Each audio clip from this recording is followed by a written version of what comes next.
Partnered by Times Influence.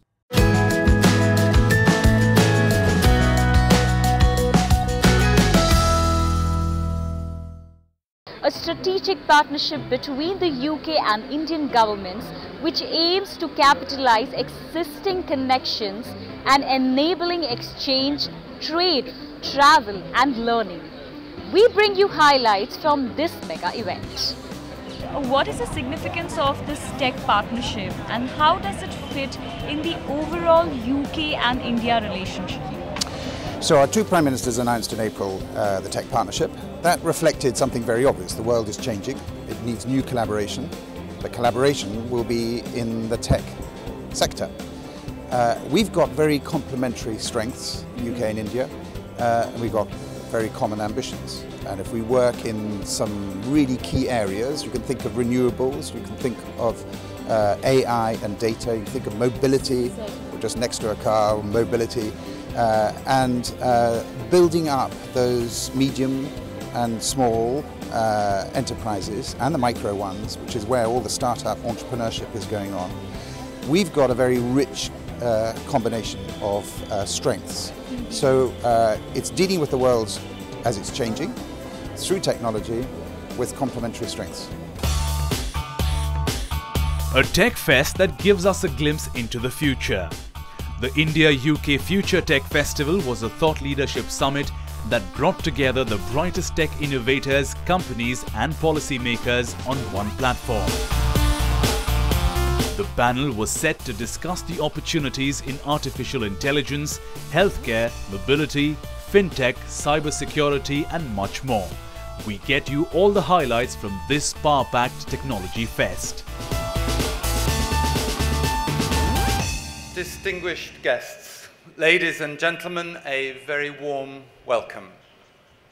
I am Crispin Simon. I am the Trade Commissioner for South Asia and delighted to be here opening the UK-India FutureTech Festival today that showcases and explores future technologies, that brings together the leading UK and Indian thinkers on tech from industry, science and government. And now it's my great pleasure to introduce you to the High Commissioner, Sir Dominic Asquith. Welcome everyone, and thank you fellow panelists. Thank you also to business and partners, technologists and thought leaders. You are all supporting us today, in particular thanks to Tata, who are our principal sponsor. So my message is very simple, very blunt. The world changes around us. There is no choice but to entrench a new kind of collaboration, and one, moreover, that you will drive. There is a once-in-a-generation opportunity to create a new kind of collaboration. India and the UK are already growing together on bilateral investment. India's stock of FDI in the UK is £8 billion, an increase of over 300% from 2016. India is now the fourth largest jobs creator in the UK, with at least 33,000 of the 110 Indian parent company jobs in the UK being in the tech and the telecom sector. And of course, research, joint investment in science and innovation have also burgeoned from almost nothing 10 years ago to around 400 million expected by 2021. And that translates into over 200 individual projects involving 175 different UK and Indian research institutions and more than 100 industry partners. Set within that context, the India-UK Tech Partnership, which our two Prime Ministers launched in London in April, has taken on an added importance, and we're making very good progress, led by business. Success and future success requires even deeper collaboration. On Modi Care, we're working with our country partners, Niti Aayog, we can broaden out the impact of the world-beating UK medtech in India. On future mobility, where we stand ready to support both the Indian governments and the automotive industries drive towards zero-emission vehicles. And that deeper collaboration, I believe, starts today in this room. Thank you very much. I'm truly delighted to be a part of this FutureTech Festival. And with this packed hall, this truly looks festive. We've had a very, very fruitful and a collaborative partnership with the UK. We focused on some of the fastest growing sectors, including cybersecurity, artificial intelligence, machine learning, future mobility, digital manufacturing, healthcare, electric vehicles, and digital identity. Ladies and gentlemen, in the last few years, India has used technology to leapfrog across sectors and to make a massive difference to the life of its citizens. We're the only country in the world with 1.2 billion mobile, over 450 million smartphones. We're the only country with over 1.1 billion biometric. We're the only country with 1 billion bank accounts. We've used this, what we call as the JAM Trinity, to usher in socio-economic change. We've done a lot of business process re-engineering across government. We transfer everything, all benefits to people living below poverty line using digital technology. Almost 99.7% people in India pay direct taxes online. Almost everything in government is transferred digitally through a public finance management system. We've built up a goods and services tax across India, one tax across the country. In India, we've created public entities where data is publicly owned, but we put out a lot of data in public domain so that academicians and startup companies can utilize this data. And ladies and gentlemen, we strongly believe that India's relationship with UK rests on a great technological partnership. We believe that our MSMEs should work in collaborative partnership with British companies to drive growth in future areas. And to our mind, the future areas are one of artificial intelligence. And you know, if several studies, one of them by PwC recently, which says that by 2030, artificial intelligence will generate 15.7 trillion, which is more than the combined GDP of China and India put together.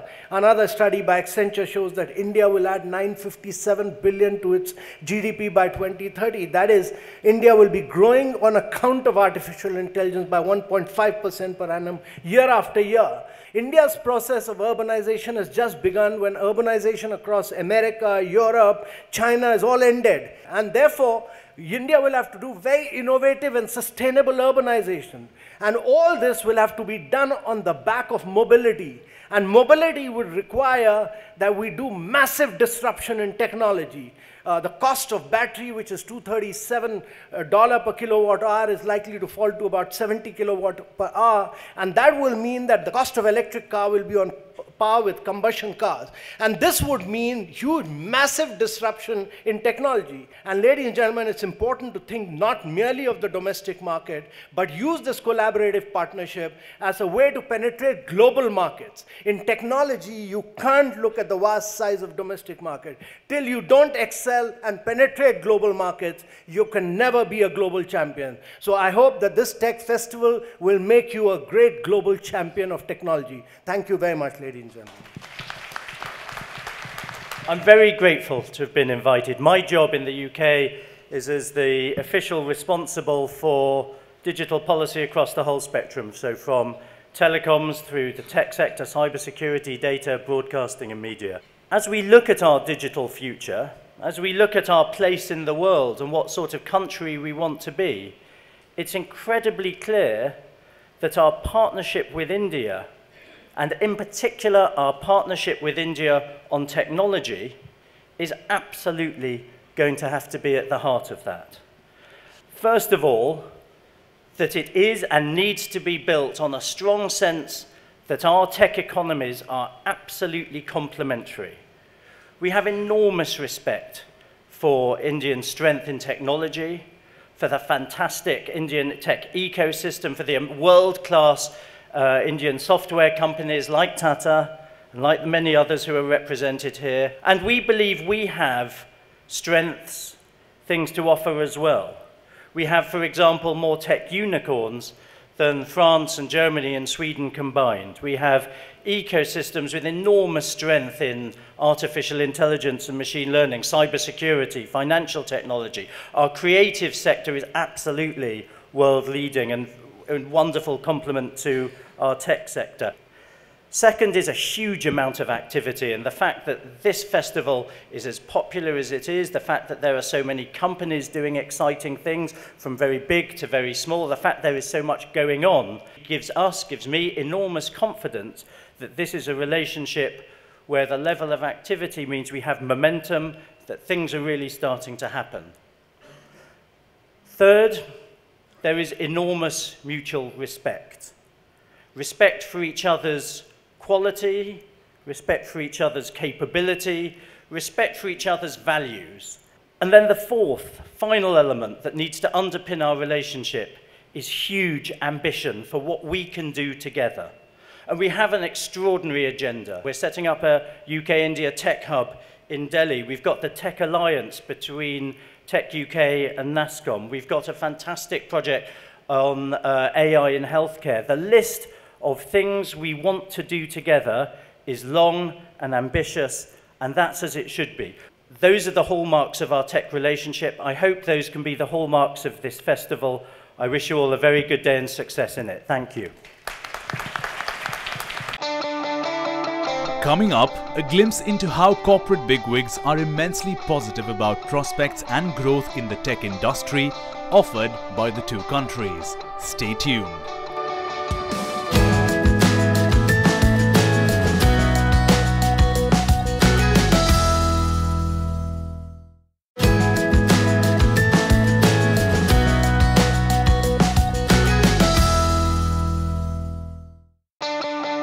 This segment saw panelists put their minds together about how the internet and digital revolution is impacting our economies and laying the path for next-gen technologies. In the modern era, digital communication and ICT have become a lifeline of our society and key requirement for implementation of e-governance and delivery of public services. The internet and the digital revolution is impacting all spheres of public and private life. We have nearly 1.17 billion wireless subscribers out of a total of 1.2 billion subscribers. We have nearly 491 million broadband subscribers. Our mobile data consumption is one of the highest globally at 3.4 billion GB per month. It's a huge figure. Telecom infrastructure such as BTS, OFC cable coverage, etc., have been doubled in the last 4 years.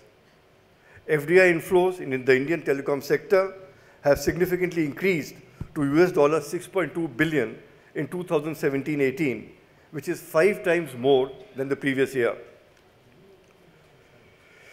Government of India has initiated in the last few years a number of programs such as Digital India, Make in India, Startup India, Skill India, among others, to make India ready for developing and harnessing new and future technologies for social and economic transformation. We have taken up a unique project, which is the BharatNet project, to broadband enable all our 2.5 lakh, which is 250,000 gram panchayats. A gram panchayat is a cluster of villages, for those who may not know, in the country. Through accelerated execution over the last 2 years, we have crossed the halfway mark in this journey by laying more than 300,000 kilometers of optical fiber cable across the length and breadth of the country. The infrastructure created by BharatNet is available to use for all service providers on a non-discriminatory basis. This will benefit our people through the provision and use of services such as e-health, e-education, and of course, e-governance. Government of India is also driving various initiatives in the fields of 5G, Internet of Things, and other frontier technologies. In response to the requirements of the fast development of ICTs and telecommunications, and in keeping with the aspirations of the people, we have formulated a new policy, the National Digital Communications Policy, NDCP 2018, has laid out a comprehensive focused and coherent roadmap with clear strategies aimed at catapulting India on the path of global knowledge revolution, digital inclusion, and empowerment of people. The key objectives and targets are huge. These include broadband for all, universal broadband coverage at all gram panchayats, 10 million public Wi-Fi hotspots, and we hope to create 4 million new jobs. India-UK Technology Partnership will be a vehicle to facilitate collaboration in emerging and future technologies to address our global challenges and for harnessing the potential of emerging technologies for cybersecurity, for promoting the use of green technology, among others. Sue Pravat. As the UK's Information Commissioner, I'm responsible for overseeing data protection in the UK. And I wear another hat in that I'm the chair of the Global Forum of Data Protection Authorities around the world, and that comprises of over 120 members from all continents. It's important that data protection regulators talk to one another. And let's remember, when we're talking about personal data, really what we're talking about is people, not ones and zeros in binary code. And that's why people are at the heart of everything that my office does. The ICO is the largest data protection authority in Europe. We have over 30 years' experience protecting our citizens by investigating complaints about data misuse and also educating and advising UK data fiduciaries on how to practically comply with the law. So we enforce the law, both civil and criminal, against organizations that have violated data protection rules. And with the advent of the GDPR, this includes organizations both domestically, but also those organizations abroad that are directing services to UK residents. We're all different, and the exact tools that work for one country don't necessarily carry across to the other. We're moving towards convergence. And in an era of increasing data flows, there has never been a more important time for global coherence in data protection and privacy. And of course, this will positively affect the global economy and have a significant impact on international trade. And as India confers data protection rights on 1.2 billion people, I'm hopeful that her interest and her expertise will combine to make India's a leading voice in partnership with the UK on that global convergence.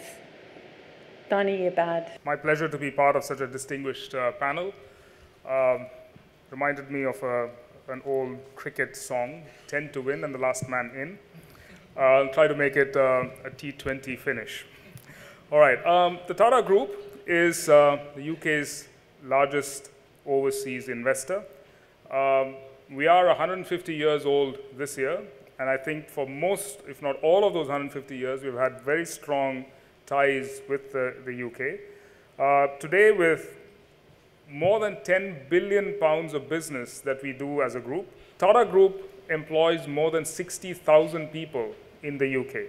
We have consistently been named as the UK's top employer by White Lane Research and for customer satisfaction as well, if I may say so. From my personal perspective, as the Chief Technology Officer of TCS, I see a lot of active partnerships that we are spawning across the UK tech ecosystem.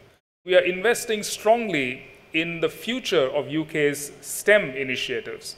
We run an initiative called the IT Futures, working with educators, administrators, and most importantly, school teachers and school students across the UK.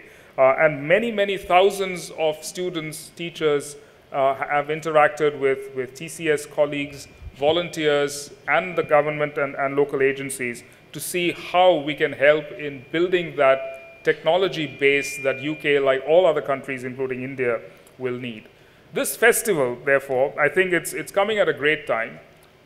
It's coming at a time of uncertainty on one side with Brexit and so on, which many of us are aware of, but also is at the time of great technological change and opportunity. All the things that Mr. Amitabh Kant talked about, the kind of things that Matthew touched upon, and the opportunity between the areas that they describe, ones that I'm working on personally, and of course Tata and TCS are investing in, I think the future is really, really bright. Thank you very much and enjoy the festival. Thank you for taking out time and joining us. To begin with, can you talk to us about the UK-India Healthcare AI Catalyst that you officially launched today?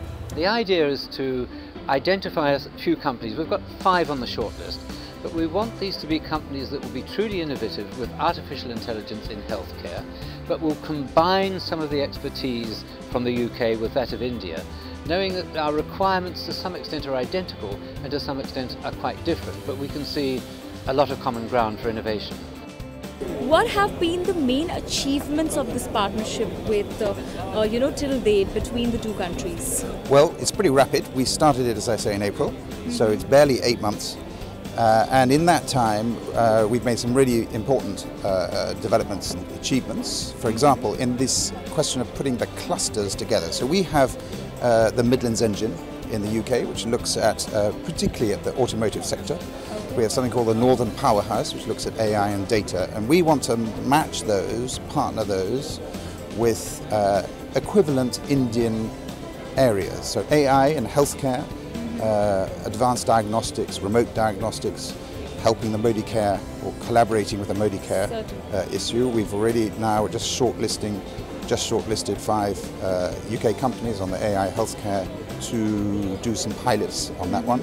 So this is drawing on some extraordinary stuff that's going on in the UK in what's called the catapults, which is advanced manufacturing processes, and creating these in advanced manufacturing centres of excellence here in India. What do you have to say about the India-UK entrepreneurship? Okay. Because both the countries also need to have an equal amount of job creators. That's very true. And I think that even at a conservative estimate, there are 1 million graduates who come on the jobs market every month in India. Even though India has the fastest growing G7 economy, I think there is a mismatch between, I think a lot of that growth brings jobs, but there's still a net deficit of jobs in the economy. But I think allied to that, there's a cultural shift actually in India, whereas 10 years ago, I think a lot of graduates, BComs wanted to go to join a multinational in the US. I think now they're actually moving into creating value for themselves, often their IIT graduate buddies and their communities, and setting up a startup. And I think the government here should be commended actually for what it's done in Startup India. And there is a wonderful emergence of angel investment in India as well. So the platform and the environment, I think, is really there at the moment for startups to grow. That's all we have on this episode of India-UK FutureTech Festival, but we have some more engaging sessions for you in our next episode. So stay tuned for UKIBC's Data, the Foundation for Intelligent Economy. Till then, many thanks for watching and goodbye.